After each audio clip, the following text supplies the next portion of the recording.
আসসালামু আলাইকুম। আজকে ডে 18 চলমান। ডে 18-এ হচ্ছে আমরা অনেকগুলো টার্গেট মোটামুটি নিয়েছি, যার মধ্যে ইংরেজির প্রাধান্যটাই আজকে বেশি। এছাড়া হচ্ছে ম্যাথ থাকবে। পাশাপাশি হচ্ছে মিনিমাম 3 থেকে 4টা সাবজেক্ট থাকবে, যেগুলো হচ্ছে হয়তো ক্লাস করব, অথবা আহ, অথবা হচ্ছে রিডিং করে শেষ করব চ্যাপ্টার। যাই হোক, হচ্ছে আমরা জিওগ্রাফির প্রায় শেষ প্রান্তে চলে এসেছি ইনশাআল্লাহ। আর 2 দিনের মধ্যে হচ্ছে বিষয়টা শেষ হয়ে যাবে। আজকে আমরা পড়ব দুর্যোগ। চলুন তাহলে দুর্যোগ বিষয়টা শুরু করা যাক। এই বইটা যা যা আছে এটা পড়লেই আশা করি 7 থেকে 8 মার্ক, মানে পুরোটা যদি ভালোভাবে মোটামুটি পারি তো 7 থেকে 8 মার্ক এখান থেকে পাওয়া সম্ভব। ওকে, চলুন তাহলে শুরু করি। দুর্যোগ। ওকে, দুর্যোগ হচ্ছে এরূপ ঘটনা যা সমাজের স্বাভাবিক কার্যক্রমে প্রচণ্ড বিঘ্ন ঘটায় এবং জীবন সম্পদ পরিবেশের ব্যাপক ক্ষতি সাধন করে। দুর্যোগের মাস বাংলাদেশে 16ই মার্চ থেকে 16ই অক্টোবর হলো দুর্যোগের মাস। তো দুর্যোগের মাস কত? 16 মার্চ থেকে 16 অক্টোবর হচ্ছে বাংলাদেশে দুর্যোগের মাস। দুর্যোগ হচ্ছে দুই প্রকার হতে পারে: প্রাকৃতিক দুর্যোগ, মানুষসৃষ্ট দুর্যোগ। প্রাকৃতিক দুর্যোগগুলোর মধ্যে আমরা সবাই জানি যে ঘূর্ণিঝড়, জলোচ্ছ্বাস, ভূমিকম্প, খরা, বন্যা, টর্নেডো, শৈত্যপ্রবাহ। এছাড়া মানবসৃষ্ট দুর্যোগের মধ্যে রয়েছে শিল্পায়ন ও নগরায়ন, যুদ্ধবিগ্রহের ফলে উদ্ভূত পরিস্থিতি, বনাঞ্চল নিধন করে শহর তৈরি, পরিবেশের প্রতিক্রিয়া মূল্যায়ন না করে উন্নয়ন প্রকল্প তৈরি। ওকে, মানবসৃষ্ট দুর্যোগের মধ্যে কি রয়েছে? শিল্পায়ন ও নগরায়ন, যুদ্ধবিগ্রহের ফলে উদ্ভূত পরিস্থিতি, বনাঞ্চল নিধন করে শহর তৈরি, এছাড়া পরিবেশের প্রতিক্রিয়া মূল্যায়ন না করে উন্নয়ন প্রকল্প তৈরি। বাংলাদেশের প্রাকৃতিক যে দুর্যোগ, বাংলাদেশের প্রাকৃতিক দুর্যোগের মধ্যে বন্যা, ঘূর্ণিঝড়, টর্নেডো, নদী ভাঙন, ভূমিকম্প, খরা, আর্সেনিক দূষণ, লবণাক্ততা, সুনামি, অগ্নিকাণ্ড, অবকাঠামোগত বিপর্যয়, ভূমিধস, বজ্রপাত ইত্যাদি হয়ে থাকে। এছাড়া হচ্ছে বন্যা। বাংলাদেশের প্রধান প্রাকৃতিক দুর্যোগ হলো বন্যা। বাংলাদেশের প্রধান প্রাকৃতিক দুর্যোগ হলো বন্যা। এটা কিন্তু কি বাংলাদেশের জন্য প্রধান একটি প্রাকৃতিক দুর্যোগ। এছাড়া ব্যাপকতার ভিত্তিতে বাংলাদেশে সাধারণত ও ভয়াবহ এই দুই ধরনের বন্যা হয়ে থাকে। বন্যায় প্লাবিত এলাকার জনজীবন ও সম্পদের বিলুপ্তি ক্ষতি সাধিত হয়। বন্যা ঋতু বাংলাদেশের প্রতি বছর আগস্ট থেকে সেপ্টেম্বর পর্যন্ত বাংলাদেশে বন্যার প্রকোপ থাকে। আগস্ট থেকে সেপ্টেম্বর, ওকে, যেটা চলমান বর্তমান মাস। বাংলাদেশের বন্যার প্রধান কারণ হচ্ছে বাংলাদেশের প্রধান 3টি নদী: পদ্মা, মেঘনা, যমুনা। বাংলাদেশের বন্যার প্রধান কারণ হচ্ছে বাংলাদেশের প্রধান 3 নদী: পদ্মা, মেঘনা, যমুনা। বন্যার পানির 90% দায়ী এই 3 নদী। বন্যার পানির যে 90% পানি, তার দায় 90% দায়ী হয় হচ্ছে এই 3টা নদীর। এই 3 নদীর মোট মাত্র 7% এলাকা এই দেশে অবস্থিত। এই 3 নদীর মোট মাত্র 7% এলাকা এই দেশে অবস্থিত। অর্থাৎ এই 3টা নদীর মাত্র 7% কিন্তু এই দেশে রয়েছে, বাকি সবই হচ্ছে দেশের বাইরে রয়েছে, বাংলাদেশের বাইরে। বন্যার জন্য নদীর বিপদসীমা: তিস্তা ডালিয়া পয়েন্ট 52.6 সেন্টিমিটার। বন্যার জন্য নদীর বিপদসীমা তিস্তা ডালিয়া পয়েন্ট হচ্ছে 52.6 centimetre. Jamuna Bahadurabad 19.5 centimetre. Padma 6.10 centimetre. মেঘনা নরসিংদী 5.25 সেন্টিমিটার। ওকে, বন্যার কারণকে দুটি ভাগে বিভক্ত করা যায়, যথা প্রাকৃতিক কারণ, মানবসৃষ্ট কারণ। বন্যার প্রাকৃতিক কারণগুলো কি? উজানে প্রচুর বৃষ্টি। বন্যার প্রাকৃতিক কারণগুলোর মধ্যে রয়েছে উজানে প্রচুর বৃষ্টি, মৌসুমী জলবায়ু প্রভাব, শাখা নদীগুলোর পলি দ্বারা আবৃত, বঙ্গোপসাগরে তীব্র জোয়ার ভাটা, ভৌগোলিক অবস্থান, মূল নদীর গভীরতা কম, হিমালয়ের বরফ গলা পানি প্রবাহ, ভূমিকম্প। বন্যার মানবসৃষ্ট যে কারণগুলো রয়েছে: নদী অববাহিকার ব্যাপক বৃক্ষকর্তন, গঙ্গা নদীর উপর নির্মিত ফারাক্কা বাঁধ, অন্যান্য নদীতে নির্মিত বাঁধের প্রভাব, অপরিকল্পিত নগরায়ন। বন্যার শ্রেণী বিভাগে রয়েছে মৌসুমী বন্যা, আকস্মিক বন্যা, জোয়ার ভাটাজনিত বন্যা। মৌসুমী বন্যা কি? ঋতুভিত্তিক, বিস্তৃত, ব্যাপক, ক্ষতির পরিমাণ বেশি, পানির হ্রাস বৃদ্ধির ও গতি ধীর। আকস্মিক বন্যায় রয়েছে দ্রুত গতিতে পানি হ্রাস বৃদ্ধির ফলে ঘটে। পার্বত্য এলাকায় দেখা যায় জোয়ার ভাটাজনিত বন্যা, স্বল্পস্থায়ী, সাধারণত উচ্চতা 3 থেকে 6 মিটার। অমাবস্যা ও পূর্ণিমায় বন্যার ভয়াবহ রূপ ধারণ করে। বন্যার প্রভাব ও দাপট: বন্যার দাপট শুরু হয়েছে 1954 সাল থেকে। 1954 সালের আগে ভয়াবহ 3টি বন্যা হয়: 1767, 1917 আর 1943। বন্যার দাপট শুরু হয়েছে 1954 সাল থেকে। আর 1954 সালের আগে ভয়াবহ 3টি বন্যা হয়, এটা 1767, 1917 আর 1943 সালে। 1954 সাল থেকে 1998 পর্যন্ত মোট বন্যা হয় 32টি। মহাপ্রলয়ঙ্কারী বন্যা: 1954 থেকে 1998 পর্যন্ত মহাপ্রলয়ঙ্কারী বন্যা 17টি। ভয়াবহ বন্যা: 1954 থেকে 2004 সালের মধ্যে 1974, 78, 84, 88, 98, 4 সালের বন্যা ছিল ভয়াবহ বন্যা। ওকে, মারাত্মক বন্যা হয় 1987 আর 1988 সালের বন্যা। সবচেয়ে বেশি এলাকা প্লাবিত হয় 1998 সালের বন্যায়, সবচেয়ে বেশি এলাকা প্লাবিত হয় 1998 সালের বন্যায়। অধিক বৃষ্টিপাতের দরুন 2012 সালে চট্টগ্রাম বা পার্বত্য চট্টগ্রাম ও সিলেট আকস্মিক বন্যায় 100 মানুষ নিহত হয়, প্রায় 2,50,000 লোক পানিবন্দী হয়ে পড়ে। 2007 সালের বন্যায় বাংলাদেশের ঢাকা, খুলনা, রাজশাহী ও সিলেট সহ দেশের সকল বিভাগে ব্যাপক এলাকা প্লাবিত হয়, ফলে বিপুল পরিমাণ অর্থ সম্পদের মোট 500 লোকের প্রাণহানি ঘটে 2007 সালের বন্যায়। এছাড়া বিপদসীমা হিসাব হিসাব করা হয় যমুনা নদীকে একক ধরে। বিপদসীমা হিসাব করা হয় যমুনা নদীকে একক ধরে। ভয়াবহ কিছু বন্যার বিস্তারিত: বন্যা 1988, বিপদসীমা 27 সেন্টিমিটার উপর দিয়ে পানি প্রবাহিত হয়েছে, 87 সেন্টিমিটার উপর দিয়ে পানি প্রবাহিত হয়েছে। বিপদসীমার 2 মাস স্থায়ী ছিল এই বন্যা, 88 বন্যা। এছাড়াও 2/3 এলাকা বা 30,000 বর্গমাইল এলাকা তলিয়ে যায়। 2/3 এলাকা বা 30,000 বর্গমাইল এলাকা হচ্ছে তলিয়ে যায় 1988 বন্যায়। ওকে, অর্থাৎ 100% তলিয়ে যায়। প্লাবিত হয় 47টি জেলা, প্লাবিত হয় 293টি উপজেলা, আর হচ্ছে 47টি জেলা এবং 293টি উপজেলা আর কি। বন্যা 1998, বিংশ শতকের সবচেয়ে মহাপ্রলয়ঙ্কারী বন্যা হচ্ছে 1998 বন্যা। ওকে, স্থায়ী ছিল হচ্ছে 80 দিন, এটা ছিল কিন্তু কয়দিন, 60 দিন, 2 মাস। এটা 80 দিন। বন্যা কবলিত হয় 3 কোটি মানুষ, বন্যা কবলিত হয় 3 কোটি মানুষ। বিপদসীমা 112 সেন্টিমিটার উপর দিয়ে এই পানি প্রবাহিত হয়েছে, 70% ভূমি প্লাবিত হয়েছে। এছাড়াও বিবিসির মতে 68%, এমনি আমরা জানি 70, বাট বিবিসি 68, এই তো কম বেশি 1-2%। পদ্মা, মেঘনা, যমুনা নদীতে পানি বিপদসীমার উপর দিয়ে প্রবাহিত হয় 52টি জেলা। এখানে হচ্ছে প্রায় 52টি জেলা হচ্ছে প্লাবিত হয়েছিল। তো 88 বন্যা, এটা কিন্তু খুবই গুরুত্বপূর্ণ। ওকে, এক নজিকে চতুর্থ বেশি এলাকা প্লাবিত হয় 1998 সালের বন্যায়, বেশি এলাকা প্লাবিত হয়। ভয়াবহ বন্যা 1998 সালের বন্যা, উচ্চতম বন্যা 1998 সালের বন্যা, মৃত্যু বেশি বন্যা 1988 বন্যা, মৃত্যু হয় বেশি 1988 বন্যায়। ওকে, নদী ভাঙন, নদী খাতে পানি প্রবাহের কারণে পার্শ্ব ক্ষয়কে নদী ভাঙন বলে। জুন থেকে সেপ্টেম্বর মাসে মৌসুমী বায়ুর প্রভাবে প্রবল বৃষ্টিপাতের ফলে বাংলাদেশের প্রধান নদী ও শাখা নদী দ্বারা দেশের প্রায় 100টি উপজেলার কম বেশি নদী ভাঙন প্রক্রিয়া চলে 100টি উপজেলায়। বর্ষাকালে নদী খাতের প্রবল বেগে পানি নদী খাতের উভয় পার্শ্বে নরম মাটি ও ফাটলের অবস্থানের কারণে যে ক্ষয় হয় থাকে তাকে নদী ভাঙন বলে। পলিমাটি গঠিত সমভূমি অধ্যুষিত বাংলাদেশের নদী ভাঙনে প্রতি বছর প্রচুর ঘরবাড়ি, নানা ধরনের স্থাপনা ও রাস্তাঘাট ধ্বংস হয় এবং অনেক মানুষের জীবনহানি ঘটে। নদী ভাঙনে ক্ষতিগ্রস্ত জমির মালিকগণ জমি পুনরুদ্ধার করতে না পারায় ভূমিহীন হয়ে পড়ে, ফলে তারা শহর ও নগরের ভাসমান মানুষে পরিণত হয়। নদী ভাঙনের শিকার পলিমাটি গঠিত সমভূমি অধ্যুষিত অঞ্চল। নদী শিকস্তি, নদী বিলীন হয়ে যাওয়া জনপদ। নদী শিকস্তি বলা হয় কৃষি কাকে, এটা কিন্তু গুরুত্বপূর্ণ একটি টার্ম। নদী শিকস্তি কি, যে নদীতে বিলীন হয়ে যাওয়া যে জনপদ, সেটা হচ্ছে নদী শিকস্তি। ওকে, আর নদী পয়স্তি কি, নদীতে জেগে ওঠা জনপদ হচ্ছে নদী পয়স্তি। সবচেয়ে বেশি ভাঙন জেলা হচ্ছে সিরাজগঞ্জ, সবচেয়ে বেশি ভাঙন জেলা হচ্ছে সিরাজগঞ্জ। এছাড়া হচ্ছে সবচেয়ে বেশি ভাঙে পদ্মা নদী, সবচেয়ে বেশি ভাঙে পদ্মা নদী, কারণ এটা খরস্রোতা। নদী ভাঙনের কারণে জলবায়ু, যদিও খরস্রোতা সবচেয়ে খরস্রোতা হচ্ছে কর্ণফুলী, বাট নদী ভাঙন সবচেয়ে বেশি হয় কোথায়, পদ্মা নদী, কারণ এর আশেপাশে যে ভূমি সেটা হচ্ছে ওই মানে পলিমাটি দ্বারা গঠিত আর কি, নরম। নদী ভাঙনের কারণ জলবায়ু পরিবর্তন, বৃক্ষ নিধন, নদীর গতিপথ পরিবর্তন, অত্যধিক বৃষ্টিপাত, নদীর প্রবাহ পথ ও নদীর তীব্র গতিবেগ, বন্যার সময় প্রবল পানির আঘাত।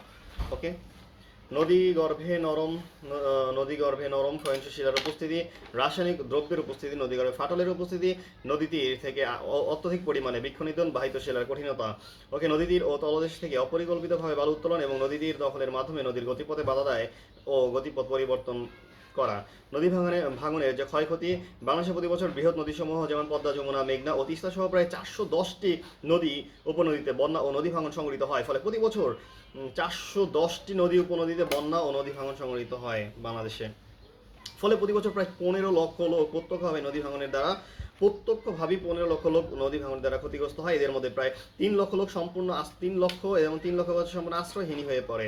অন্যদিকে নদী ভাঙনে বাংলাদেশের প্রতি বছর প্রায় 200 কোটি টাকার ক্ষতির সম্মুখীন হয়। এছাড়া প্রতি বছর প্রায় 8,700 হেক্টর জমি নদী ভাঙনে নিঃশেষ হয়ে যায়। 8,700 হেক্টর জমি নদী ভাঙনে নিঃশেষ হয়ে যায়, 8,700 হেক্টর। ওকে, বন্যা নিয়ন্ত্রণ ব্যবস্থাকে কয়েকটি ভাগে ভাগ করা যায়, যথা সাধারণ ব্যবস্থাপনা, শ্রমসাধ্য বা ও ব্যয়বহুল প্রকৌশলী ব্যবস্থাপনা, সহজ প্রকৌশলী ব্যবস্থাপনা। বন্যা নিয়ন্ত্রণটা কি, সহজে স্থানান্তরযোগ্য বসতি তৈরি করা, সহজ স্থানান্তরযোগ্য বসতি তৈরি করা, নদীর তীরে ঘন জঙ্গল সৃষ্টি করা, নদীর শাসন ব্যবস্থা সুনিশ্চিত করা, বন্যার পূর্বাভাস ও সতর্কীকরণ ব্যবস্থার উন্নয়ন সাধন, পুকুর নালা প্রভৃতি খনন করা এবং সেচের পানি সংরক্ষণ করা, বন্যা মোকাবেলার জন্য সরকারিভাবে স্থায়ী ও দক্ষ প্রশাসনিক কাঠামো গড়ে তোলা।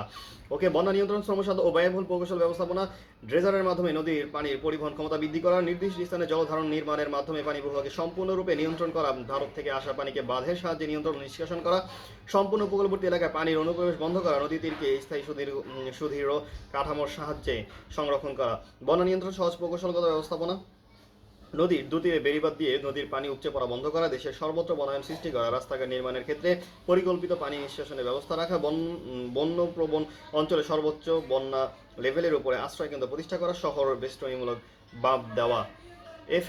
এফএপি জিনিসটা কি? ফ্লাড অ্যাকশন প্ল্যান গ্রহণ 1988 সালের বন্যার পরে হচ্ছে এফএপি গঠিত হয়। ভিত্তি ইউএনডিপির ফ্লাড স্টাডি পলিসি এবং 1989 সালে G7 বৈঠকের পরে বিশ্বব্যাংকে বাংলাদেশের বন্যা মোকাবেলা সমীক্ষা গ্রহণ করে। এফএফডব্লিউসি ফ্লাড ফরকাস্টিং অ্যান্ড ওয়ার্মিং অর্থাৎ বন্যা নিয়ন্ত্রণ নিষ্কাশন ও সেচ প্রকল্প প্রতিষ্ঠা 1972 সালে। নিয়ন্ত্রক হচ্ছে পানি সম্পদ মন্ত্রণালয়। পানির স্তর মনিটরিং স্টেশন 109টি, পূর্বাভাস কেন্দ্র 61টি। FCADI flood control drainage and irrigation projects বন্যা নিয়ন্ত্রণ নিষ্কাশন ও সেচ প্রকল্প গ্রহণ হচ্ছে 1958 সালে চালু হয়, 1962 সাল পর্যন্ত চলে। উদ্দেশ্য বন্যাপ্রবণ 20% ভূমিকে রক্ষা করা। নিয়ন্ত্রক হচ্ছে পানি উন্নয়ন বোর্ড, এফসিডিআই। ওকে, এফসিডিআই এটা নিয়ন্ত্রণকৃত পানি উন্নয়ন বোর্ড। ওকে, এছাড়া আচ্ছা, এটার পুনরূপ কি? Flood control drainage and irrigation projects বা বন্যা নিয়ন্ত্রণ নিষ্কাশন ও সেচ প্রকল্প। এফসিডিআই এর প্রধান সেচ প্রকল্পগুলো আমরা একটু জানি। গঙ্গা কপোতাক্ষ সেচ প্রকল্প, জিকে প্রজেক্ট, এটার অবস্থান হচ্ছে কুষ্টিয়া, চুয়াডাঙ্গা, ঝিনাইদহ, মাগুরা। ওকে, গঙ্গা কপোতাক্ষ প্রকল্প 1958 থেকে 62 পর্যন্ত কার্যক্রম ছিল। ঢাকা নারায়ণগঞ্জ ডেমরা প্রকল্প, ডিএনডি, বুড়িগঙ্গা শীতলক্ষা নদী তীরে অবস্থিত, 64 থেকে 68 সাল পর্যন্ত কার্যক্রম ছিল। ঢাকা নারায়ণগঞ্জ রক্ষা করে বুড়িগঙ্গা শীতলক্ষা নদী থেকে।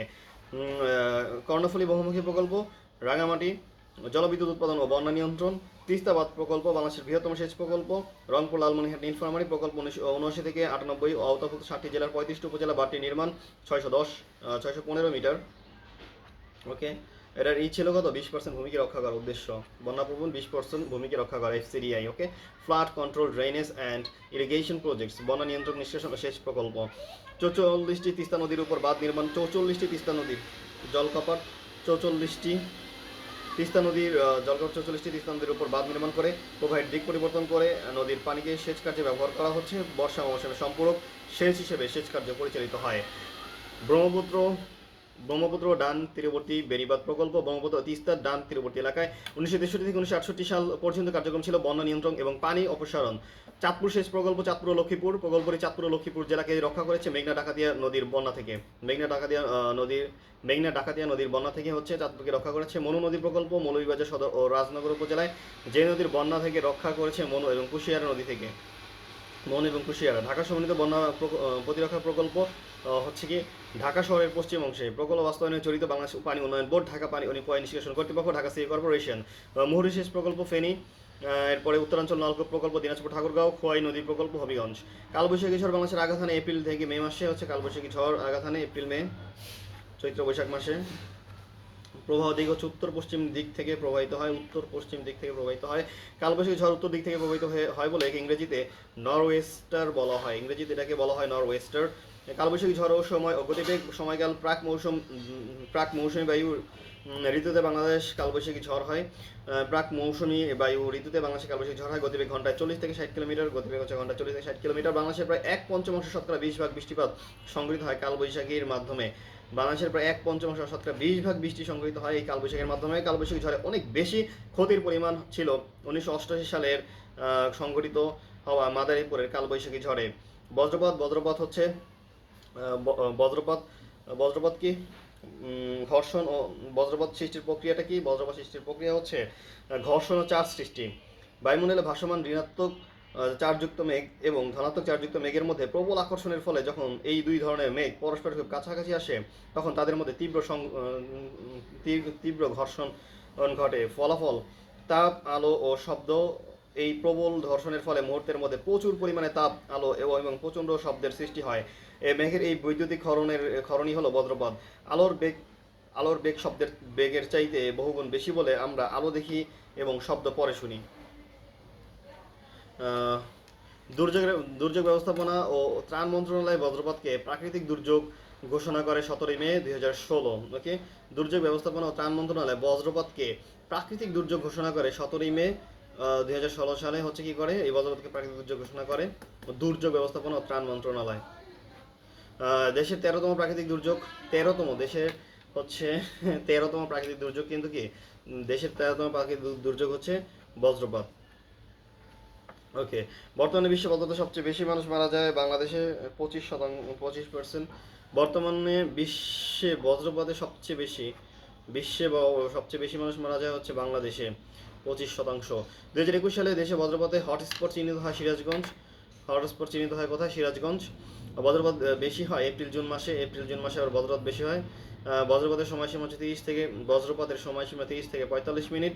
বজ্রপাত থেকে বাঁচার কয়েকটি উপায় হচ্ছে হলো 18টি বজ্রপাত থেকে বাঁচার কয়েকটি উপায়। আর দুর্যোগ এটা কি লিখছে? মন্ত্রণালয়ের নির্দেশে 18টি পয়েন্টের মধ্যে প্রধান সুরক্ষামূলক পদক্ষেপগুলো হলো বজ্রপাতের সময় খোলা ও উঁচু জায়গা হতে সাবধান। খোলা জায়গায় বা ফসলের মাঠে কাজ করা অবস্থায় হাঁটু ভেঙে বসে পড়তে হবে। উঁচু গাছপালা বিদ্যুতের লাইন খুঁটি জলাশয় থেকে দূরে থাকতে হবে। দালান বা পাকা ভবনের নিচে আশ্রয় নিতে হবে, বারান্দায় থাকা যাবে না। স্থাপনায় বৈদ্যুতিক যন্ত্রপাতির লাইন বিচ্ছিন্ন রাখতে হবে।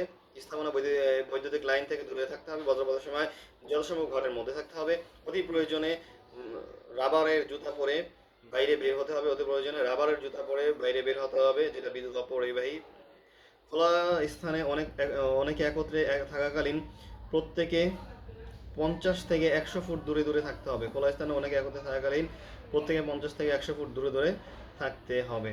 তো বোঝা গেল বজ্রপাতের বিষয়গুলো কি। যাই হোক, ভূমিকম্প পৃথিবীর কঠিন ভূত্বকের কোনো অংশ প্রাকৃতিক কোনো কারণে কখনো অল্প সময়ের জন্য হঠাৎ কেঁপে ওঠে। ভূত্বকের এরূপ আকস্মিক কম্পনকে ভূমিকম্প বলা হয়। বাংলাদেশ যেহেতু মহাসাগরগুলো থেকে অনেক দূরে অবস্থিত, সেহেতু এই দেশকে সরাসরি সামুদ্রিক ভূমিকম্প প্রবণ অঞ্চল হিসেবে তেমন চিহ্নিত করা যায় না। ভূমিকম্পের তীব্রতা বা গতিবেগ মাপার যন্ত্র হচ্ছে সিসমোগ্রাফ। ভূমিকম্পের তীব্রতা পরিমাপক স্কেল, রিক্টার স্কেল ও মার্সের স্কেল। ভূমিকম্পের প্রধান কারণ হচ্ছে পৃথিবীর উপরিভাগের সঞ্চালন, অগ্ন্যুৎপাত। অপ্রধান কারণ হচ্ছে শিলাচ্যুতি বা শিলাতে ভাঁজের সৃষ্টি, ভূত্বকের তাপ বিকিরণ, ভূগর্ভস্থ বাষ্প, ভূগর্ভস্থ চাপের বৃদ্ধি বা হ্রাস, হঠাৎ হিমবাহ পর্বতগাত্র থেকে নিচে। প্রধান কারণ হচ্ছে পৃথিবীর উপরিভাগের সঞ্চালন। প্রধান কারণ ভূমিকম্পের যে কারণ, এই কারণের মধ্যে রয়েছে পৃথিবীর উপরিভাগে সঞ্চালন, অগ্ন্যুৎপাত। প্রধান কারণের মধ্যে রয়েছে শিলাচ্যুতি বা শিলাতে ভাঁজের সৃষ্টি। এছাড়া হচ্ছে ভূত্বকের তাপ বিকিরণ, ভূগর্ভস্থ বাষ্প, ভূগর্ভস্থ চাপের বৃদ্ধি বা হ্রাস, হঠাৎ হিমবাহ পর্বতগাত্র থেকে নিচে। ওকে, সঞ্চালন। আচ্ছা, যাই হোক, ভূমিকম্পের কেন্দ্র উপকেন্দ্রের সঙ্গে সম্পর্কযুক্ত হচ্ছে। ভূগঠনের দিক থেকে বাংলাদেশ ক্রমশ ভূমিকম্প ঝুঁকিপূর্ণ হয়ে উঠছে।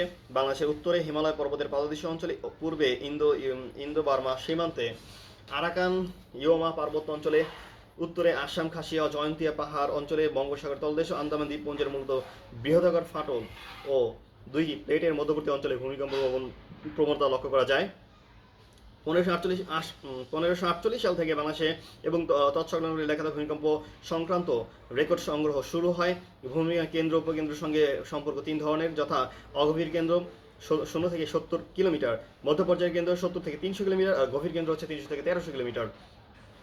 স্কেলে ভূমিকম্পের মাত্রা রিক্টার স্কেলে হচ্ছে 5 থেকে 5.99, অর্থাৎ 5 থেকে 6 আর কি মাঝারি বা মৃদু, 6 থেকে 7 তীব্র, 7 থেকে 8 ভয়াবহ এবং 8-এর উপরে হচ্ছে অত্যন্ত ভয়াবহ। ওকে, ভূমিকম্প প্রবণ অঞ্চল গঠনগত কারণে ভূমিকম্প প্রবণ অঞ্চলসমূহ: টারশিয়ারি যুগের পাহাড়সমূহ, ভারতের আসামের লুসাই পাহাড়, মিয়ানমারের আরাকান পাহাড়। টারশিয়ারি যুগের পাহাড়সমূহ ভারতের আসামের লুসাই পাহাড়, মিয়ানমারের আরাকান পাহাড়।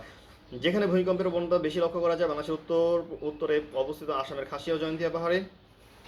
যেখানে বাংলাদেশের উত্তরে অবস্থিত হচ্ছে কি আসামের খাসিয়া ও জয়ন্তিয়া পাহাড়ে, হিমালয় পর্বতমালার পাদদেশে, আন্দামান দ্বীপপুঞ্জ ও বঙ্গোপসাগরের তলদেশে। আচ্ছা, ভূমিকম্পের অঞ্চলে ভূমিকম্পনীয় অঞ্চল। ওকে, সেসমিক জোন বিভক্তির ইতিহাস। সময়ের সাথে সাথে গবেষণার ভিত্তিতে বাংলাদেশকে বিভিন্ন ভূমিকম্পন জোনে ভাগ করা হয়েছে। 1993 সাল এই বছর প্রথম সমগ্র বাংলাদেশকে 3টি ভূমিকম্পনীয় অঞ্চলে বিভক্ত করা হয়। 2016 সাল Bangladesh national building code BNBC রিপোর্টে প্রথম বাংলাদেশকে 4টি ভূমিকম্পনীয় অঞ্চলে বিভক্ত করা হয়। 2016 সালে এই বছর 1993 সালে প্রথমে সমগ্র বাংলাদেশকে 3টি, 2016 সালে গিয়ে সেইটা BNBC Bangladesh national building code report প্রথম 4টি ভূমিকম্পনীয় অঞ্চলে ভাগ করে। আর 2020 সালে সর্বশেষ প্রকাশিত রিপোর্টে বাংলাদেশের 4টি ভূমিকম্পনীয় অঞ্চলে বা সিসমিক জোনে বিভক্ত করা হয়েছে। ওকে, 1993 সালে সমগ্র বাংলাদেশকে যে 3টি ভূমিকম্পনীয় সংগঠিত অঞ্চলে বিভক্ত করা হয় সেগুলো হচ্ছে 1993 সালে যে 3টি অঞ্চলে ভাগ করেছে সেটা হচ্ছে উত্তর পূর্বাঞ্চল, উত্তর আর উত্তর পূর্বাঞ্চল। এটা রিক্টার স্কেলে মাত্রা ধরা হয়েছে 7। এটা মারাত্মক ঝুঁকিপূর্ণ অঞ্চলে রয়েছে। এছাড়া অঞ্চল 2 রয়েছে মাঝারি ঝুঁকিপূর্ণ, যেটা হচ্ছে মধ্য অঞ্চল, রিক্টার স্কেলে মাত্রা 6। আর অঞ্চল 3 কম ঝুঁকিপূর্ণ দক্ষিণ পশ্চিমাঞ্চল, রিক্টার স্কেলে মাত্রা রয়েছে 5। ওকে, সো অধিক ভূমিকম্প প্রবণ অঞ্চল বৃহত্তর সিলেট, ময়মনসিংহ, রংপুর সহ উত্তর পূর্বাঞ্চল। মাঝারি ভূমিকম্প আমরা সবাই এটা তো জানি, ম্যাপ দেখে বোঝা যাবে। খুবই গুরুতর ভূমিকম্প প্রবণ অঞ্চল হচ্ছে উত্তর পূর্বাঞ্চল, সিলেট, ময়মনসিংহ সহ উত্তরাঞ্চল। এসব অঞ্চলের সিসমিক জোন কোফিসিয়েন্ট হচ্ছে 0.36। ওকে, এটা দরকার নেই। আর কম যে ভূমিকম্প প্রবণ অঞ্চল রয়েছে রাজশাহী, বরিশাল, খুলনা, যশোর, সাতক্ষীরা ইত্যাদি, এসব অঞ্চলে সিসমিক জোন হচ্ছে 0.12। যাই হোক, বিভিন্ন সময়ে সংঘটিত হওয়া ভূমিকম্পের ফলাফল। 1787 সালে আসামে যে ব্যাপক ভূমিকম্প হয় তাতে পুরাতন ব্রহ্মপুত্র নদের তলদেশে কিছুটা উঁচু হয়ে যায়, ফলে নদীটি তার গতিপথ পাল্টে বর্তমান যমুনা নদী দিয়ে প্রবাহিত হতে শুরু করে। 1787 সালে এই 1787 সালে হচ্ছে কি হয়, যে ভূমিকম্প হয় তার ফলে কি হয়, ব্রহ্মপুত্রের যে তলদেশ, পুরাতন ব্রহ্মপুত্র নদের যে তলদেশ সেটা হচ্ছে কি হয়, উঁচু হয়ে যায়। এর ফলে কি হয়, নদীটি তার গতিপথ পাল্টে বর্তমান যমুনা নদী দিয়ে প্রবাহিত হতে শুরু করে। 1899 সালে হচ্ছে ভারতের কচ্ছ উপসাগরের উপকূলে 5000 বর্গ কিলোমিটার স্থানে সমুদ্রগর্ভে নিমজ্জিত হয়। ভারতের কচ্ছ উপসাগর উপকূলে 5000 বর্গ কিলোমিটার স্থান সমুদ্রগর্ভে নিমজ্জিত হয়। 1950 সালে আসামের ভূমিকম্পে দিবং নদীর গতিপথ পরিবর্তন হয়। 1950 সালে, একদম মানে বেশি দিন হয় নাই, যাই হোক, দিবং নদীর গতিপথ পরিবর্তন হয়। ভূমিকম্পের ফলে অনেক সময় পর্বতগাত্র থেকে হিমানিশাপাত হয় এবং পর্বতের উপর শিলাপাত হয়। ভূমিকম্পের ফলে হঠাৎ করে সমুদ্র উপকূল সংলগ্ন এলাকা জলোচ্ছ্বাসে প্লাবিত হয়। বাংলাদেশের প্রভাবিত হওয়া কয়েকটি ভূমিকম্প 12 জুন 1787 সালে 8.7 মাত্রার রিক্টার স্কেলে। বাংলাদেশ প্রভাবিত হওয়া কয়েকটি ভূমিকম্প হচ্ছে 12 জুন 1787 সালে, যেটা হচ্ছে 8.7 মাত্রার। ব্রহ্মপুত্র নদীর গতিপথ পরিবর্তন হয়েছে 22 নভেম্বর 1997। তখন হচ্ছে 6 মাত্রা ভূমিকম্প। চট্টগ্রাম শহরে সামান্য ক্ষয়ক্ষতি হয় 27 জুলাই 2008 সালে 5.1 মাত্রা। ক্ষয়ক্ষতি না হলেও আতঙ্কের সৃষ্টি হয়। 25 এপ্রিল 2015 7.8 মাত্রার ভূমিকম্প হয়। উৎপত্তি স্থল ছিল নেপালের পোখরায়। 8000 মৃত্যু হয় 25 এপ্রিল 2015। ওকে, সাম্প্রতিক সংঘটিত কয়েকটি ভূমিকম্প হচ্ছে 6 ফেব্রুয়ারি 2023 আর 7.8 মাত্রা। তুরস্ক, সিরিয়া অর্ধলক্ষাধিকের বেশি মানুষ নিহত হয়। 8 সেপ্টেম্বর 2023 6.8 মাত্রায় মরক্কোতে। এছাড়া 23 অক্টোবর 2023 6.4 নেপালের পশ্চিমাঞ্চল জাজারকোটে।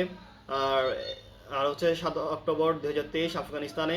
আর 21 নভেম্বর 2025 5.7 মাত্রায় বাংলাদেশের মাধবদী, নরসিংদী, সেখানে হালকা কিছু ভূমির ফাটল দেখা গিয়েছে। ভূমিকম্পে করণীয়: বাড়িতে থাকাকালীন বৈদ্যুতিক সংযোগ বিচ্ছিন্ন করতে হবে, গ্যাসের চুলা বন্ধ করতে হবে, তাড়াতাড়ি বাড়ি থেকে বের হয়ে যেতে হবে। রুমের ভেতরে থাকলে লিফট পিলার বা ঘরের কোণে দাঁড়িয়ে থাকতে হবে। লিফটের ভিতরে থাকলে দ্রুত নিচে নামার চেষ্টা করতে হবে। লিফটের ভিতরে আটকে পড়লে লিফট রক্ষণাবেক্ষণ কর্মকর্তার সঙ্গে যোগাযোগ চেষ্টা করতে হবে। বাড়ির বাইরে থাকলে বড় দালান কোঠার নিচে না দাঁড়িয়ে খোলা মাঠে বা উন্মুক্ত স্থানে দাঁড়াতে হবে। ট্রেন বা গাড়ির ভিতরে থাকাকালীন ভূমিকম্প হলে কোনো জিনিস ধরে স্থিরভাবে দাঁড়িয়ে থাকতে হবে। ঘরের ভিতর থাকলে শক্ত টেবিল, বেঞ্চ অথবা খাটের নিচে আশ্রয় নিতে হবে। মার্কেট, সিনেমা হল অথবা আন্ডারগ্রাউন্ড শপিং মলে থাকলে ভূমিকম্পের ফলে আকস্মিক আগুন লেগে ভীতিকর পরিবেশ সৃষ্টি হতে পারে। এক্ষেত্রে প্রথমে নিচু হয়ে শুয়ে থাকা শ্রেয় এবং পরবর্তী দ্রুত স্থান ত্যাগ করতে হবে। হাতের কাছে সবসময় লোহা কাটার করাত, পানির বোতল, আগুন রোধক রাখতে হবে। এছাড়াও হাতের কাছে সবসময় লোহা কাটার করাত, পানির বোতল, আগুন রোধক রাখতে হবে। ভূগঠনিক কারণে অতীতকাল থেকে বাংলাদেশ এবং সংলগ্ন এলাকায় ভূমিকম্প সংঘটিত হয়ে আসছে। তবে পানির স্তর দ্রুত নিচে নেমে যাওয়ায় এবং ভূগর্ভস্থ স্তরসমূহ প্রায় শূন্য হয়ে পড়ায় ঢাকা শহর ক্রমশ ভূমিকম্পে ঝুঁকিপূর্ণ হয়ে উঠছে। ভূমিকম্পের ক্ষয়ক্ষতি রোধে প্রয়োজনীয় পদক্ষেপ, ভূমিকম্প সম্পর্কে গণসচেতনতা সৃষ্টি করা, সারা দেশে ভবন নির্মাণে জাতীয় বিল্ডিং কোড অনুসরণ বাধ্যতামূলক করা, ঢাকা শহর রাজউকের ভবন নির্মাণ প্ল্যান অনুমোদনের নীতিমালা যুগোপযোগী করা, সারা দেশে রাস্তা প্রশস্ত করা, ভূমিকম্প পরবর্তী সময় উদ্ধার কাজ, দুর্যোগ ব্যবস্থাপনা ব্যুরোর কর্তৃক প্রবর্তিত তালিকা অনুযায়ী যন্ত্রপাতি প্রত্যেক জেলা প্রশাসকের দপ্তরে সংরক্ষণ করা, ঝুঁকিপূর্ণ এলাকাসমূহে স্বেচ্ছাসেবক দল গঠন ও প্রশিক্ষণ প্রদান করা, দুর্যোগ কবলিত এলাকায় কার্যক্রমের জন্য নৌবাহিনী ও পুলিশ বাহিনীতে ডগ স্কোয়াড রাখা, এরপরে হচ্ছে ক্ষতিগ্রস্ত এলাকায় ফিল্ড হাসপাতাল স্থাপনা ও মহড়া অনুষ্ঠানের ব্যবস্থা করা। কোনো পাহাড়ের ভূমিধস বা পাহাড় ধস জিনিসটা কি? কোনো পাহাড়ের ঢাল বেয়ে নিচের দিকে যখন প্রবাহিত হয় তখন তাকে ভূমিধস বা পাহাড় ধস বলে। কোনো পাহাড়ের ঢাল বেয়ে নিচের দিকে যখন প্রবাহিত হয়, কোনো পাহাড়ের অংশ পাহাড়ের ঢাল বেয়ে যখন নিচের দিকে প্রবাহিত হয় ভূমিধস বা পাহাড় ধস বলে। বাংলাদেশে ভূমিধস সংঘটিত হয় বর্ষাকালে। বাংলাদেশে সাধারণত ভূমিধস সংঘটিত হয় বর্ষাকালে। চট্টগ্রাম, পার্বত্য চট্টগ্রাম, সিলেটে বেশি ভূমিধস হয়ে থাকে। ভূমিধসের প্রধান কারণ হচ্ছে ভূমিস্থ পানির চাপ, ভূমিকম্প, গাছপালা অপসারণে ভূমিক্ষয়, বর্ষণের ঢেউয়ের ফলে ভূমিক্ষয়। জুম চাষ পাহাড়ি এলাকায় প্রচলিত এক ধরনের কৃষি পদ্ধতি। অপরিকল্পিত জুম চাষের ফলে পাহাড়ি বনায়নে ধ্বংস হয় ও ভূমিধস বৃদ্ধি পায়। সুনামি সমুদ্রের তলদেশে ভূমিকম্প, আগ্নেয়গিরি অগ্নুৎপাত ও ভূমিধসের ফলে যখন বিশাল আয়তনের জলরাশি আন্দোলিত হয়ে উপকূলে দানবীয় উচ্চতায় আছড়ে পড়ে তখন তাকে সুনামি বলে। ভাষা হিসেবে সুনামি জাপানিজ, এর অর্থ পোতাশ্রয়ের ঢেউ। এটা কিন্তু বিসিএসে চলে এসেছিল। ওকে, সুনামি শব্দের অর্থ কি? পোতাশ্রয়ের ঢেউ। আন্দামান সাগরে ভূমিকম্পের ফলে বঙ্গোপসাগরে সুনামি সংঘটন হয় 1941 সালে। সুনামির যে বৈশিষ্ট্য, গতিবেগ প্রতি ঘন্টায় 800 থেকে 1300 কিলোমিটার। সুনামি গতি হচ্ছে প্রতি ঘন্টায় 800 থেকে 1300 কিলোমিটার। তরঙ্গ দৈর্ঘ্য হচ্ছে 100 থেকে 700 কিলোমিটার। ভূমিকম্পের উপকেন্দ্র বরাবর উপরের পানিতে ঢেউয়ের উচ্চতা 1 মিটারের কম। ভূমিকম্পের উপকেন্দ্র বরাবর পানিতে ঢেউয়ের উচ্চতা 1 মিটারের কম। সুনামির প্রধান কারণ সমুদ্রের মধ্যে বা বিশাল হ্রদে ভূমিকম্প বা আগ্নেয়গিরির অগ্নুৎপাত, সমুদ্রের তলদেশে প্লেটের চ্যুতি বা উত্থান পতন, ওয়েভ ট্রেন। সুনামি সাধারণত একটি মাত্র ঢেউ নয়, বরং অনেকগুলো শক্তিশালী ঢেউয়ের একটি ধারাবাহিক সমষ্টি। এই ঢেউয়ের দীর্ঘ সারি বা ধারাকেই বলা হয় ওয়েভ ট্রেন। সুনামির অন্যান্য কারণ কি? ভূমিধস, জোয়ার ভাটার প্রভাব, ভূ অভ্যন্তরীণ প্লেটের চলাচল ইত্যাদি। ভূমিকম্প ও সুনামির মধ্যকার যে সম্পর্ক, সেটা হচ্ছে যে সালে সুনামি 2 এপ্রিল 1762 মিয়ানমারের আরাকান উপকূলে হয়। ভূমিকম্পের ফলস্বরূপ যেখানে সুনামি হয় কক্সবাজার ও সন্নিহিত অঞ্চলে। 1941 সালে আন্দামান সাগরে বঙ্গোপসাগরে সংঘটিত হয়। আঘাতপ্রাপ্ত ভারতের পূর্ব উপকূল। 26 ডিসেম্বর 2004 ইন্দোনেশিয়ার সিনুয়েলের দ্বীপে, ইন্দোনেশিয়া এবং আশেপাশের কয়েকটি দেশে আঘাত হানে। বিভিন্ন সময় সংঘটিত কয়েকটি সুনামি হচ্ছে 26 ডিসেম্বর 2004 সুমাত্রা দ্বীপ, ইন্দোনেশিয়া। ভূমিকম্প হয় 9.1 মাত্রার, গতিবেগ ছিল 700 থেকে 800 কিলোমিটার, উচ্চতা 15 মিটার। 11 মার্চ 2011 প্রশান্ত মহাসাগর, জাপান। ভূমিকম্প হয় 9 রিক্টার স্কেলে, আর গতিবেগ ছিল 700 কিলোমিটার, আর উচ্চতা হয় 10 মিটার। সমুদ্র তলদেশে ভূমিকম্পের ফলে সুনামি সংঘটিত হয়। বাংলাদেশের ভৌগোলিক অবস্থান কারণে সুনামি সংঘটনের সম্ভাবনা কম, তবে 1762 সালের 2 এপ্রিল কক্সবাজার ও সন্নিহিত অঞ্চলে সুনামির প্রভাব দেখা যায়। বিভিন্ন সালে সংঘটিত সুনামির ফলে ক্ষয়ক্ষতি। 1941 সালে আন্দামান সাগরে ভূমিকম্পের ফলে বঙ্গোপসাগরে সুনামি সংঘটিত হয়, তবে এর ফলে প্রচণ্ড আঘাতপ্রাপ্ত হয় ভারতের পূর্ব উপকূল, যার পরিণতিতে 5000 মানুষ প্রাণ হারায়। 2004 সালে ভারতের মহাসাগরে 14টি দেশে আঘাত হানে। 2005 সালে শ্রীলঙ্কা, ইন্দোনেশিয়া, থাইল্যান্ড আঘাত হানে। 2011 সালে ফুকুশিমা 1 পরমাণু চুল্লি 6টি রিঅ্যাক্টরের 2টিতে বিস্ফোরণ এবং 3টিতে অগ্নিকাণ্ড ঘটে। ঘূর্ণিঝড় একটি সাময়িক প্রাকৃতিক দুর্যোগ, বায়ুমণ্ডল গোলযোগের মধ্যে প্রচণ্ড শক্তিশালী এবং সবচেয়ে প্রলয়ঙ্করী গোলযোগ। ঘূর্ণিঝড়ের কেন্দ্রস্থল এবং ঘূর্ণিঝড়ের চোখ ও নিম্নচাপ এবং চারপাশের উচ্চচাপ বিরাজ করে, ফলে বাহিরের অংশ হতে উচ্চযুক্ত বায়ু প্রবল বেগে ঘড়ির কাঁটার দিকে আবর্তন করতে করতে ঝড়ের কেন্দ্রভাগে নিম্নচাপযুক্ত অঞ্চলের দিকে ধাবিত হয়, অর্থাৎ ঘূর্ণিঝড় কেন্দ্রমুখী ও ঊর্ধ্বমুখী বায়ুরূপে পরিচিত। এর কেন্দ্রস্থলে নিম্নচাপ ও চারপাশে উচ্চচাপ বিরাজ করে। বাংলাদেশে আশ্বিন, কার্তিক এবং চৈত্র বৈশাখ মাসে দক্ষিণ পশ্চিম মৌসুমী বায়ুর কারণে ঘূর্ণিঝড় সংঘটিত হয়। বাংলাদেশের দক্ষিণ বঙ্গোপসাগরের উপকূলে ফানেলের আকৃতির হওয়ায় কারণে এই দেশে অধিক সংখ্যক ঘূর্ণিঝড় সংঘটিত হয়। বাংলাদেশের দক্ষিণে বঙ্গোপসাগর উপকূল ভাগ ফানেল আকৃতির হওয়ায় এখানে প্রচুর পরিমাণে ঘূর্ণিঝড় সংঘটিত হয়। বাংলাদেশে আশ্বিন, কার্তিক এবং চৈত্র বৈশাখ মাসে দক্ষিণ পশ্চিম মৌসুমী বায়ুর কারণে এই ঘূর্ণিঝড় সংঘটিত হয়ে থাকে। যাই হোক, বাংলাদেশে ঘূর্ণিঝড় সংঘটিত হওয়ার সময়সীমা, বাংলা মাস হচ্ছে আশ্বিন, কার্তিক এবং চৈত্র বৈশাখ মাস। ঋতু হিসেবে বর্ষাকালে গত 3 দশকে বাংলাদেশের পূর্বাংশে বেশি ঘূর্ণিঝড় সংঘটিত হয়েছে, যেমন বিশেষ করে চট্টগ্রাম, কক্সবাজার, টেকনাফ, সন্দ্বীপ, হাতিয়া, কুতুবদিয়া, উরিচর, চর জব্বার, চর আলেকজান্ডার প্রভৃতি এলাকায়। বিশ্বের সবচেয়ে বেশি মৌসুমী ঘূর্ণিঝড় সৃষ্টি হয় বঙ্গোপসাগরে। ঘূর্ণিঝড়ের নামকরণ নামকরণ, ভারত মহাসাগরের ঝড়গুলো নামকরণ করে। WMO ESCAP panel on tropical cyclone. Okay, WMO বা ESCAP panel on tropical cyclone প্রতিষ্ঠা 1972, সদস্য দেশ 13টি, সদর দপ্তর নয়াদিল্লি, ভারত। ওকে, এখানে সদস্য দেশ রয়েছে 13টি, এটা প্রতিষ্ঠা 1972 সালে। ওকে, বাংলাদেশে আঘাত হানা সবচেয়ে ভয়াল কয়েকটি ঘূর্ণিঝড়। ঝড়ের অপর নাম হচ্ছে ঘূর্ণিঝড় গোর্কি। ভোলা ঘূর্ণিঝড় 1970, এটার নাম ছিল হচ্ছে গোর্কি। 1970 সালে এটা আঘাত হানে। এই মোট মৃত্যু হয় 5 লাখ মানুষ এখানেই মৃত্যুবরণ করে 1970 সালে। বেশি ক্ষতি হয় ভোলার তজুমুদ্দিন উপজেলায়, 46% মানুষই প্রাণ হারায়। আল্লাহু আকবার, একটা জেলার হচ্ছে প্রায় অর্ধেক মানুষই হচ্ছে সেখানে প্রাণ হারায়। জাতিসংঘের মতে গত শতাব্দীর সবচেয়ে ভয়াবহ দুর্যোগ ছিল এটি। গত শতাব্দীর সবচেয়ে ভয়াবহ দুর্যোগ ছিল এটি। ওকে, ম্যারি এন 1991, শতাব্দীর প্রচণ্ডতম ঘূর্ণিঝড় হিসেবে পরিচিত। ঝড় পরিবর্তিত তৎপরতার নাম ব্রিটিশ অপারেশন মান্না, মার্কিন অপারেশন সি এক্সেল। Marian 1991। সিডর আঘাত হানে 15 নভেম্বর 2007 সালে। সিডর যে ভাষার শব্দ সেটা হচ্ছে সিংহলজি। সিডর সিংহলজি ভাষার শব্দ, সিংহলিজ, সরি, ভাষা সিডর যে ভাষা সিংহলিজ, অর্থ চোখ। এই সিডর শব্দের অর্থ কি? সিডর শব্দের অর্থ চোখ। ওকে, আইলা 2009 সালে উৎপত্তিস্থল উত্তর ভারত মহাসাগরে, মালয় ভাষার শব্দ আইলা। ডলফিন বা শুশুক জাতীয় প্রাণী, এর অর্থ হচ্ছে ডলফিন বা শুশুক জাতীয় প্রাণী। বাংলাদেশের উপকূল অঞ্চলে সংঘটিত কয়েকটি ঘূর্ণিঝড়। 12 নভেম্বর 1970 গোর্কি ক্রান্তীয় ঘূর্ণিঝড়। 15 নভেম্বর 2007 সিডর। 2009 আইলা। 13তে মহাসেন। 15তে কোমেন। 16তে রোয়ানু। 17তে মোরা। 18তে তিতলি। 19-এ ফণি। 19-এ বুলবুল। 20-এ আমপান। 22-এ সিত্রাং। 23-এ মোখা। 23-এ হামুন। 23-এ মিধিলি। 24-এ রেমাল। 24-এ ডানা। ওকে, ওকে, ডানা অর্থ কিন্তু পাখির ডানা না, এটা হচ্ছে মূল্যবান মুক্তা। যাই হোক, অঞ্চলভেদে ঝড়ের বিভিন্ন নামকরণ। সাইক্লোন বঙ্গোপসাগর ও ভারত মহাসাগরে সৃষ্ট ঝড়। হারিকেন আটলান্টিক মহাসাগরে সৃষ্ট ঝড়। টাইফুন প্রশান্ত মহাসাগরে সৃষ্ট ঝড়। আর টর্নেডো বায়ুমণ্ডলে গোলযোগের কারণে এক প্রকার দহন ও সম্পদ ধ্বংসকারী প্রাকৃতিক দুর্যোগ। উৎপত্তি স্পেনীয় ও লাতিন সমন্বয়ে টর্নেডো শব্দের উৎপত্তি। টর্নেডো অর্থ বর্জ্য ঝড়। সাধারণ স্বল্প সময়ে নিয়ে স্বল্প এলাকায় হয়ে থাকে, স্থল উচ্চচাপ সৃষ্টির কারণ হয়ে থাকে। একটা বিষয় আমরা জানলাম যে ভারত মহাসাগরে যেটা হয় এটার নাম দেয় সাইক্লোন।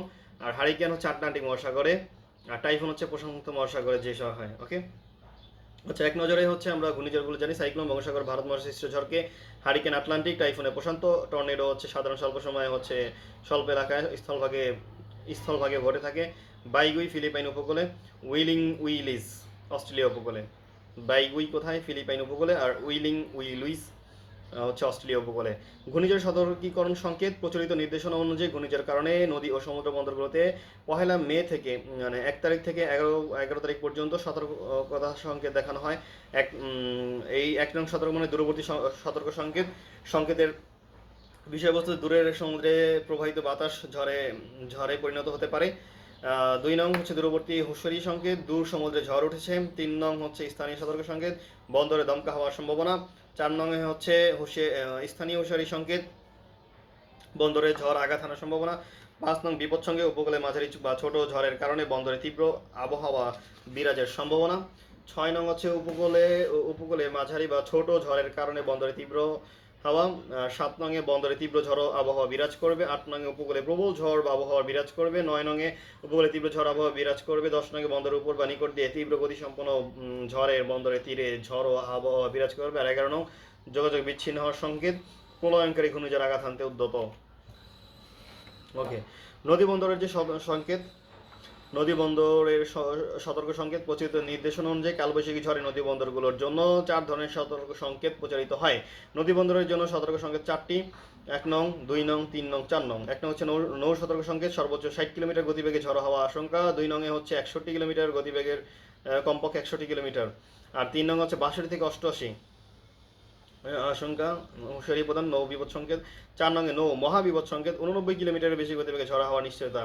ঘূর্ণিঝড়ের কারণে নদী ও সমুদ্র বন্দরগুলোতে বর্তমানে 8টি সতর্কতা সংকেত দেখানো হয়।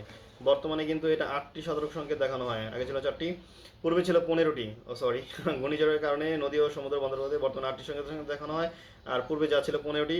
সমুদ্র বন্দরের জন্য 11টি এবং নদী বন্দরের জন্য 4টি, সমুদ্র বন্দরগুলোর জন্য আছে 11টি, আর নদী বন্দরগুলোর জন্য রয়েছে 4টি।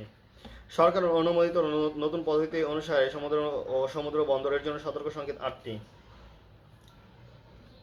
পূর্বের 5, 7, 11 নং সতর্ক সংকেত বর্তমানে ব্যবহৃত হবে না। নতুন পদ্ধতি অনুসারে নদী বন্দরে যে সংকেতগুলো নেই 1 ও 2, নদী বন্দরে যে সংকেতগুলো নেই 1 ও 2, আর পূর্বে 5, 7 আর 11 নং সতর্ক সংকেত হচ্ছে ব্যবহৃত হবে না। তো আমরা হচ্ছে এই পর্যন্ত আজকে, আর নেক্সট ক্লাসে দুর্যোগ সম্পর্কে পূর্বাভাস, সংকেত প্রদানের প্রযুক্তিগত পদ্ধতিসমূহ সম্পর্কে জানবো। এছাড়াও দুর্যোগ ব্যবস্থাপনা সম্পর্কে জানবো, কীভাবে দুর্যোগ ব্যবস্থাপনা করতে পারি, জলবায়ু সংকটে আন্তর্জাতিক অর্থায়ন, ওকে, দুর্যোগ মোকাবেলা, বেচার বিপর্যয়, তারপরে মহাদেশ পরিচিতি সম্পর্কে কিছুটা আইডিয়া নিয়ে হচ্ছে আমাদের জিওগ্রাফির প্রিলিমিনারি টপিকটা শেষ করব ইনশাল্লাহ। দেখা যাক, হয়তো আর 1 থেকে সর্বোচ্চ 2 দিনে হচ্ছে আমরা জিওগ্রাফির 10 মার্ক শেষ করে দিব। ওকে, এরপর হচ্ছে আমাদের নৈতিকতা অনুসরণ শুরু হবে একই বই থেকে। আসসালামু আলাইকুম।